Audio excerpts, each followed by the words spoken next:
Isaías capítulo 63.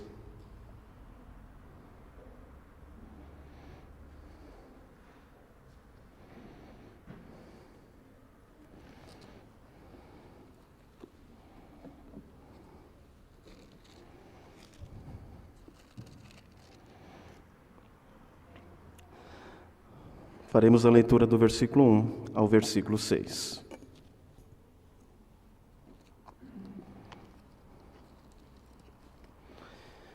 Quem é este que vem de Edom, de Bosra, com vestes de vivas cores, que é glorioso em sua vestidura, que marcha na plenitude da sua força? Sou eu que falo em justiça, poderoso para salvar. Por que está vermelho o traje? E as tuas vestes, como as daquele que pisa uvas no lagar? O lagar eu o pisei sozinho, e dos povos nenhum homem se achava comigo. Pisei as uvas na minha ira, no meu furor as esmaguei, e o seu sangue me salpicou as vestes e me manchou o traje todo. Porque o dia da vingança me estava no coração, e o ano dos meus redimidos é chegado. Olhei, e não havia quem me ajudasse, e admirei-me de não haver quem me sustivesse, pelo que o meu próprio braço me trouxe a salvação, e o meu furor me susteve. Na minha ira pisei os povos, no meu furor embriaguei-os, derramando por terra o seu sangue. Eu quero falar hoje com você sobre o Vingador Solitário. Parece nome de filme. Eu pensei em outro título, mas o outro que eu pensei, eu acho que esse é o melhor. Eu pensei em Exterminador do Futuro. Mas esse, o Vingador Solitário, retrata bem o que nós acabamos de ler. Depois de profetizar que o povo de Judá seria castigado com o exílio na Babilônia por causa de seus pecados de idolatria, nos capítulos finais Isaías consola o povo que viveria sob o jugo da Babilônia no exílio durante 70 anos. Estes últimos capítulos falam de um futuro glorioso, e a fim de confortar aqueles que viveriam no período de instabilidades, privações, sob a opressão de um povo pagão, no exílio babilônio, Deus irá inspirar o seu profeta a falar e a consolar o povo, apontando para um dia em que os inimigos do povo de Deus, os inimigos do Senhor, seriam exterminados. O ensino principal dos últimos capítulos pode se resumir em: o hoje desanimador deve ser vivido à luz do glorioso amanhã. Mas pense em desânimo. O desânimo que aquele povo estava vivendo em saber que seriam exilados, deportados para a Babilônia. E agora tente identificar algum desânimo que possa rondar a igreja do Senhor, que possa afetar o seu coração. Ou seja, o que tem te desanimado na igreja? E eu não estou me referindo aos seus gostos pessoais em relação à igreja, ao seu saudosismo, ou aos seus interesses de adaptar a realidade dessa comunidade aos seus interesses. Eu me refiro a um abatimento legítimo, a um desânimo legítimo. O que tem desanimado o povo de Deus hoje? Quais são suas lutas? O que de fato nos oprime? Amados, a fim de responder essas perguntas, eu concluo que, olhando para o mundo à nossa volta, o cerco está se fechando. Olhem as críticas jornalísticas, as redes sociais, propagandas. A imoralidade tem sido divulgada. A caricatura do cristão tem sido desenhada como alguém sem instrução, que odeia a ciência, retrógrado. Um cristão para o mundo é alguém preconceituoso, que propaga um discurso de ódio. Fazer a caricatura de alguém para depois persegui-la é comum. Isso sempre aconteceu na história.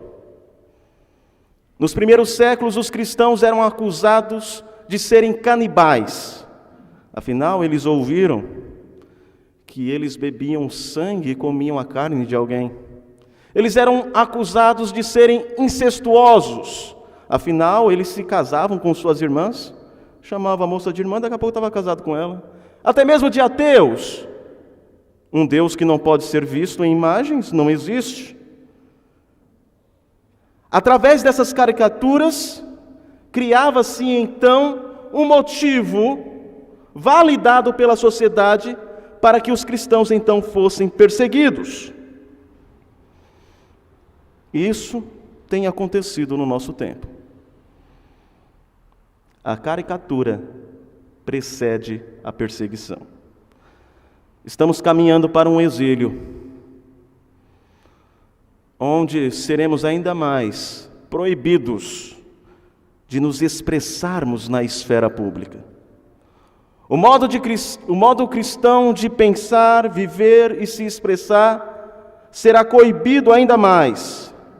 Muitos já falam de atualizar a Bíblia, de retirar trechos ofensivos que são inaceitáveis para a nossa época.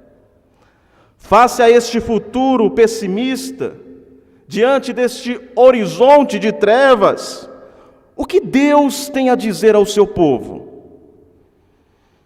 Assim como Deus encorajou o seu povo, oprimido pelos pagãos naquela época, Ele nos encoraja hoje. Como? Eu posso resumir o que eu vou dizer da seguinte forma: em tempos de opressão mundana, volvemos nossos olhos para o Messias. Segundo, lembremos do juízo divino. Terceiro, aguardemos o dia da salvação. Esses ensinos estão no texto que nós acabamos de ler. Em tempos de opressão, volvemos nossos olhos ao Messias. Quem é este que vem de Edom, de Bosra, com vestes de vivas cores, que é glorioso em sua vestidura, que marcha na plenitude de sua força? Se alguém fizesse essa pergunta para você, você já ia procurar. A ideia é essa mesmo, é chamar a atenção, é apontar para a vinda do Messias, a vinda daquele que se destaca nessa descrição. Ele se destaca pelas suas roupas, ele é glorioso em sua vestidura. Que roupas são essas? Elas são descritas como vestes de vivas cores. Literalmente, se nós fizéssemos uma tradução do hebraico, seria vestes carmesim. Ou, segundo a NVI, roupas tingidas de vermelho. Ele se destaca também pelo seu caminhar. Ele marcha na plenitude da sua força. As roupas e a forma como este guerreiro marcha criam uma atmosfera de triunfo. Ele está bem vestido, não demonstra cansaço e caminha vitorioso. Ele então se identifica. Quem é este que vem de Edom, de Bosra, com vestes de vivas cores, que é glorioso em sua vestidura, que marcha na plenitude de sua força? Sou eu, que falo em justiça, poderoso para salvar. Você já percebeu que isto é um poema. Ele se identifica como sendo aquele que fala em justiça e que é poderoso para salvar. O que Isaías está fazendo é nos levando aos capítulos anteriores. Por exemplo, Deus apresentou o seu Messias nos seguintes termos, em Isaías 59, versículo 20 ao 21. Virá o Redentor a Sião, e aos de Jacó que se converterem, diz o Senhor, o meu espírito está sobre ele, e as minhas palavras em sua boca.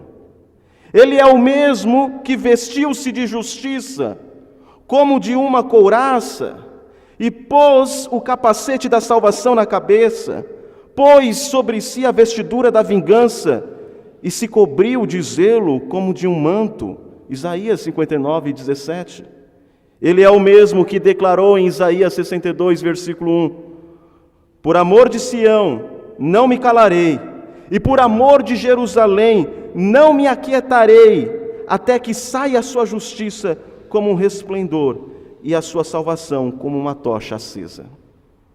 Isaías está nos mostrando que este é o mesmo que ele falou anteriormente. É o servo do Senhor, sim, que agora se apresenta como um guerreiro triunfante, um vingador solitário.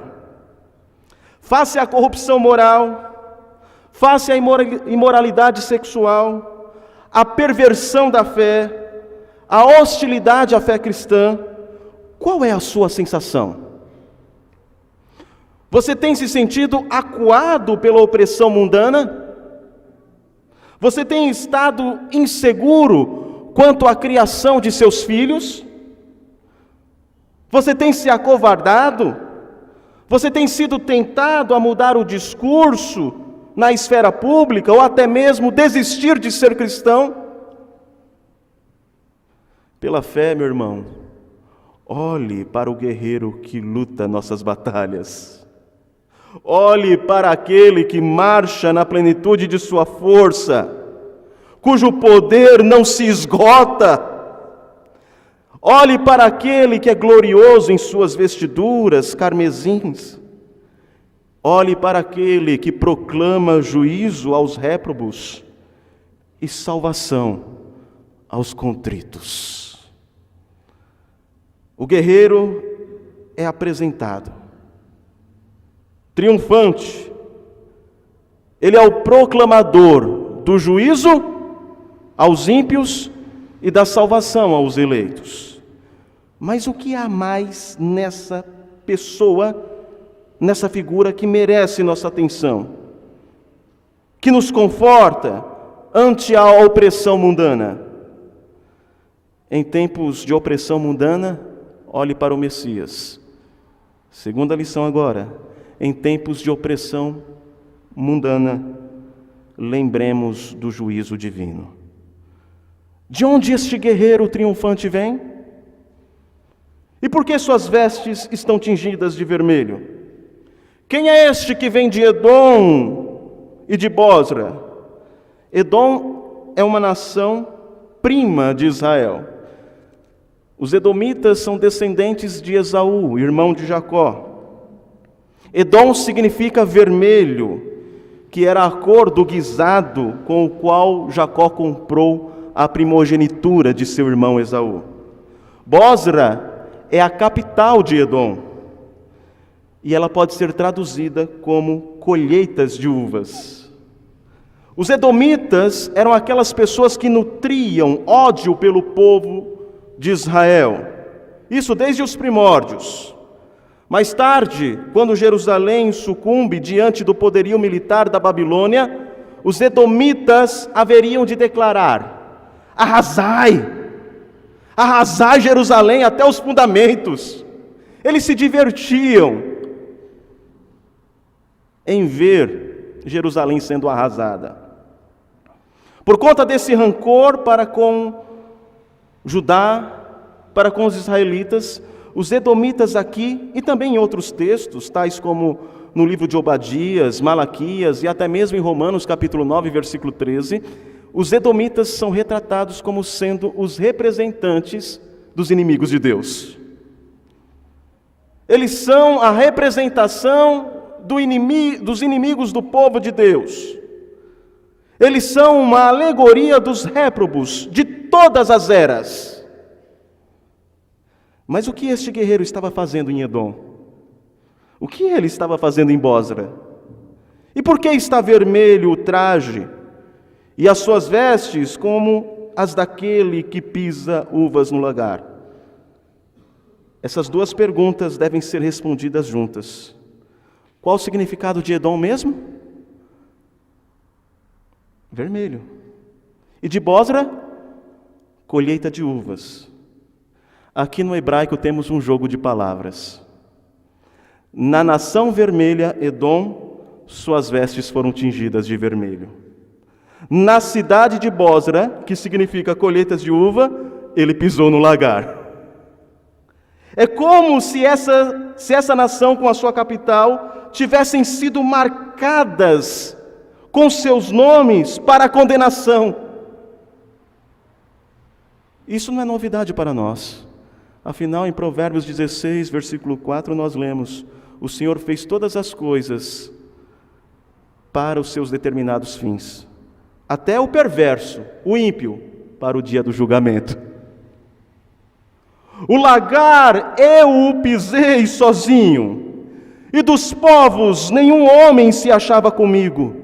Pisei as uvas na minha ira, no meu furor as esmaguei, e o seu sangue me salpicou as vestes, e me manchou o traje todos. Eu pareço que pisei no lagar. O lagar o lagar atual, né, que você pode ver muito disso em Portugal. Aquele cercadinho de tijolos, onde as pessoas pisam em uvas para já começar o processo de fermentação de vinho. O Messias está dizendo: sim, eu pisei no lagar, mas não eram uvas, eram cabeças, eram pessoas, e o sangue dessas pessoas me salpicou as vestes. Está assustado? Pesado? Esta é uma imagem do juízo final. O dia que o justo juiz pisará com toda a sua onipotência na cabeça dos ímpios. E naquele dia não adiantará pedir clemência. Não será dia de misericórdia, e sim de juízo. Ele derramará o seu furor, a sua ira. Não foram uvas que foram esmagadas, mas crânios. O sangue respinga em suas vestes. O Messias cumpre a profecia, identificando-se como aquele que pisa na cabeça da serpente e em sua descendência, a descendência da serpente. Aqui vemos o Messias colocando um fim na história, colocando um fim no mal. Agora eu sei o que você estava fazendo em Edom e Bósra. Você estava tornando suas vestes vermelhas em Edom. Você estava pisando em uvas em Bósra. Você está vindo vitorioso e triunfante de uma batalha contra os inimigos de Deus. Essa é a imagem. Mas por que ele faz isso? O que o motiva? O que o impulsiona a essa vitória devastadora sobre os inimigos de Deus? A resposta é a salvação de seus eleitos. Terceira lição: em tempos de opressão mundana, aguardemos o dia da salvação. Porque o dia da vingança me estava no coração. Ou seja, Deus determinou um dia para um acerto de contas com a humanidade. Paulo fala do dia quando do céu se manifestar o Senhor Jesus com os anjos do seu poder, em chama de fogo, tomando vingança contra os que não conhecem a Deus e contra os que não obedecem ao Evangelho de nosso Senhor Jesus. Nós lemos no início. Está lá em 2 Tessalonicenses, capítulo 1, versículo 7 ao 8.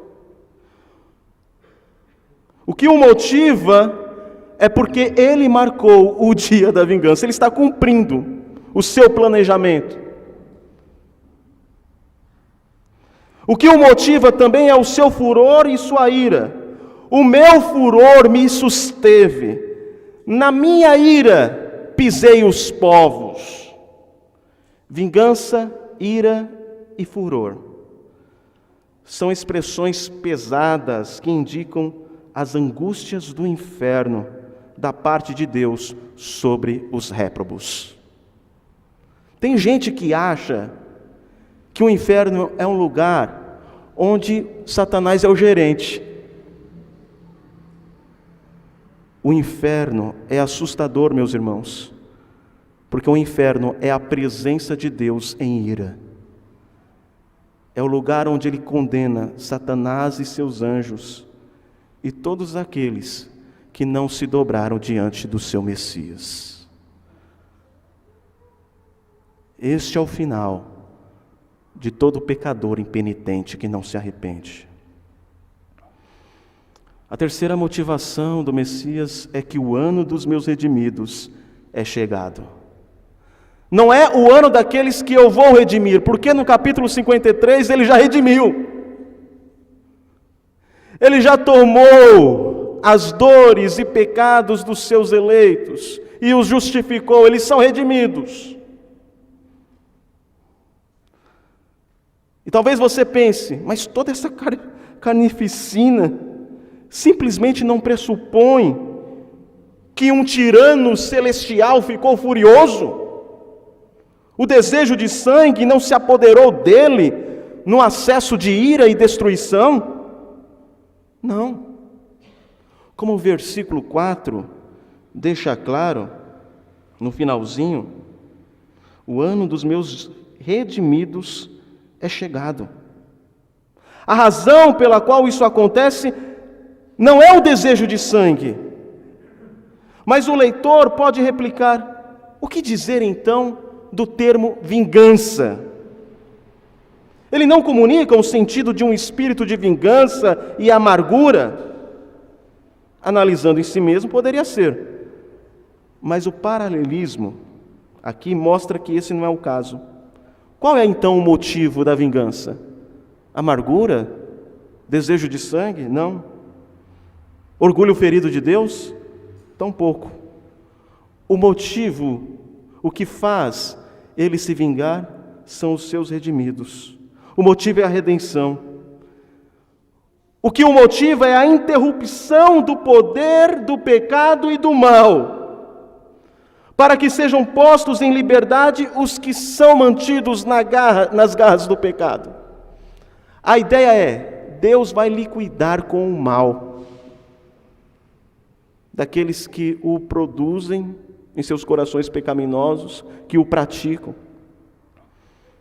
E ao fazer isso, é um modo dele assegurar a paz eterna dos seus eleitos. Haverá um dia, meu irmão, que você não encontrará ninguém mau, ninguém pecaminoso, porque Deus limpará a face da terra. E por seu sangue, Ele já começou a limpar os nossos corações de todo o pecado, de toda a maldade. Dia após dia estamos sendo transformados à semelhança daquele que é santo. E um dia seremos plenamente santos. E não haverá mal algum. Porque quanto àqueles que não se arrependeram, os réprobos, estes serão lançados no inferno eternamente, possibilitando que os eleitos de Deus vivam para sempre em paz neste mundo restaurado pelo Redentor. O mal, a imoralidade, a impiedade, as distorções da verdade serão extinguidas por meio da condenação dos impenitentes que promovem e praticam pecados e maldades. A condenação deles será a nossa alegria. A derrota deles será a nossa vitória. O juízo de Deus sobre eles será a nossa paz. E Ele fará tudo isso sozinho. Não é o que você lê aí? Versículo 5. Olhei e não havia quem me ajudasse, e admirei-me de não haver quem me sustivesse. pelo que o meu próprio braço me trouxe a salvação, e o meu furor me susteve. Ele fará isso sozinho porque ele é autossuficiente. Somos finitos, mas ele é infinito. Em sua sabedoria, em seu poder, em seus juízos. Podemos promover e praticar o bem, mas somente ele o estabelece de forma eterna, perene. É ele que entra no lagar sozinho. Nós não conseguimos fazer isso. Nós precisamos de auxílio. Quanto a ele, ele próprio, o seu próprio braço conquista a vitória, a salvação. É o seu furor que o sustém. Ele é autossuficiente. Ele só precisa dele mesmo. Ele fará tudo isso sozinho porque ele também é o maior interessado. Não é nenhum dedo humano, nenhuma agência humana que efetivamente irá frear a opressão, o pecado e a operação do erro. Mas Deus, é Ele que realmente se importa. E somente Ele é suficiente para levar a cabo a sua obra de juízo. Eu faço algumas aplicações. Considerando que hoje é aniversário da OPA, eu começo com vocês. Começo com os adolescentes, com os jovens. Talvez vocês tenham sido tentados a considerar que tudo que vocês aprenderam na igreja é produto de uma gente retrógrada, preconceituosa e cringe. É o termo, né? Cringe. Cafona. Mas falar cafona é cringe. Eu os desafio, portanto, a terem um encontro com Deus, um encontro pessoal com o Senhor. Porque este é o assunto mais sério de suas vidas. A decisão de vocês dentro da esfera da responsabilidade humana irá definir onde vocês passarão a eternidade. Não queiram estar entre os inimigos de Deus no dia que Ele for julgar os ímpios. Será terrível. Não haverá clemência. A misericórdia cessará. Não queiram estar entre os inimigos de Deus neste dia. Nenhum de vocês. Então não brinquem. Não sejam levados por pessoas astutas que querem arrebanhá-los, tirarem vocês dos caminhos de Deus. Não dê ouvidos à imoralidade, promiscuidade. Não deem ouvidos que todos os caminhos levam a Deus, toda religião é boa. Somente o Messias diz: eu sou o caminho, eu sou a verdade e a vida. Ninguém vem ao Pai, ninguém vai ao Pai a não ser por mim. Ele é o único caminho. Mas eu também tenho uma aplicação para as vítimas deste mundo mau. Pastor, eu já fui atacado, depreciado, envergonhado por pessoas que não respeitam a minha fé. Considerando que Deus é amor, e por isso devemos refletir o seu amor, será que quando ofendidos, não podemos também expressar ira e vingança, porque Deus é um Deus vingador? Não é uma boa pergunta? Se Ele é amor, eu fui ensinado na igreja que eu devo expressar e refletir esse amor. Agora, se Ele é ira, se Ele enfurece, se Ele é vingador, por que eu também não posso expressar esse outro lado de Deus? Quem responde essa pergunta é Paulo. Lá em Romanos, no capítulo 12. Não torneis a ninguém mal por mal. Esforçai-vos por fazer o bem perante todos os homens. Se possível, quanto depender de vós, tende paz com todos os homens. Não vos vingueis a vós mesmos, amados, mas dai lugar à ira, porque está escrito: a mim me pertence a vingança, eu é que retribuirei, diz o Senhor. O que Paulo está dizendo é: não, quanto a nós devemos fazer o bem. Quanto a nós devemos expressar tão somente amor, paciência, até mesmo com aqueles que nos perseguem. Mas não se esqueça, é Deus que irá nos vingar. A vingança pertence a Ele tão somente.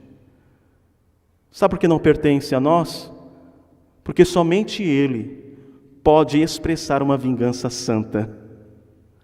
A nossa vingança é maculada pelo pecado e por interesses pessoais, por interesses egocêntricos. Mas Deus, em tudo o que Ele faz, Ele é santo, inclusive ao dispensar a sua ira e a sua vingança. É uma vingança santa.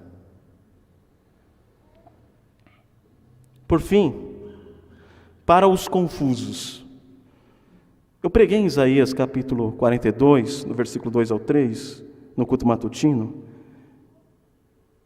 e nessa referência, o servo do Senhor não clama, não grita, não faz ouvir sua voz na praça, não esmaga a cana quebrada, não apaga o pavio que fumega. Agora, neste texto, ele aparece bem diferente, não? O que aconteceu? Bipolar? Obviamente que não, meus irmãos. A primeira vinda, ele veio como um servo para os seus eleitos. E quando ele fala que não vai pisar na cana quebrada, ele está se referindo aos seus eleitos. Ele veio como servo, mas em sua segunda vinda, ele virá com poder e glória, para derramar seus juízos sobre seus inimigos e colocar um fim no mal. Em Cristo há uma admirável conjunção de excelências. Ele é amoroso para com os seus e ao mesmo tempo justo com os ímpios. E não é coincidência que a literatura, o herói ideal, é sempre descrito como alguém que é gracioso e gentil, embora arrojado e forte. Por exemplo, na antiga história de Sir Thomas Malory, a respeito do rei Arthur, Sir Hector diz a respeito de Lancelot, o principal guerreiro, o principal soldado do rei Arthur, né? Aquele que compunha a tábua redonda. Se referindo a Lancelot, Sir Hector diz: tu foste o mais manso dos homens que jamais ceou no salão entre as senhoras. E foste o mais bravo dos cavaleiros para teu mortal inimigo que guardou a lança no sepulcro. A ideia é, Lancelot é um cavaleiro ideal, é um herói ideal, porque ele é gentil e amoroso, mas ao mesmo tempo, ele é corajoso e viril no que se refere aos seus inimigos. E daí? É que a arte nos diz que a humanidade anseia por um herói manso e ao mesmo tempo corajoso, justo e que vai até o fim para fazer justiça. Esse é um anseio humano expresso na arte, na literatura, na ideia do herói ideal. Que isso também tem sido mudado com os novos filmes, não é? Onde o Coringa é o protagonista. Mas até então sempre foi assim. O herói ideal é aquele que demonstra amor, gentileza e ao mesmo tempo força ao fazer justiça. E só em Cristo encontramos esse herói. Como declarou Jonathan Edwards, ele é o Cordeiro e o Leão de Deus. Aproxime-se dele como o Cordeiro de Deus e ele se tornará um leão por você, defendendo-o. Rejeite-o, porém, como o Cordeiro de Deus, e ele se tornará um leão contra você. Já disse o salmista: beijai o filho, para que ele não se ire, para que não pereçais em seu caminho. Em tempos de opressão mundana, volvemos nossos olhos ao Messias, lembremos do juízo divino, aguardemos o dia da salvação. Amém.